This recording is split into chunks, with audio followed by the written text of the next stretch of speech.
English tenses. A detailed guide. English tenses are used to express time in language, past, present, or future. Each of these time frames has 4 aspects: simple, continuous, progressive, perfect, and perfect continuous, making a total of 12 primary tenses. Present tenses.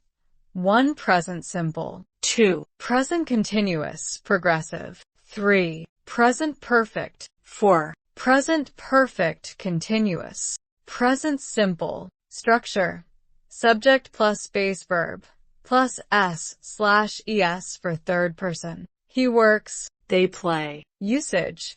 General truths or facts. The sun rises in the east. Habits or routines. She drinks tea every morning. Scheduled events. The train leaves at 6 p.m. Present continuous, progressive. Structure. Subject plus is /am/are plus verb ing. I am reading. They're working. Usage. Actions happening right now.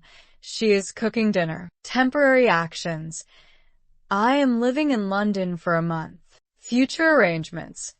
We are meeting tomorrow. Present perfect. Structure. Subject plus has /have plus past participle. She has finished. I have eaten. Usage. Actions that happened at an unspecified time in the past. I have visited Japan. Life experience. Have you ever tried sushi? Actions with present relevance. He has lost his keys. Present perfect continuous. Structure. Subject plus has /of plus been plus verb ing. They have been studying. Usage. Actions that started in the past and continue to the present. I have been working here for 5 years. Recently finished actions. She's tired because she has been running. Thanks for watching. Don't forget to like, share, and subscribe for more English grammar lessons.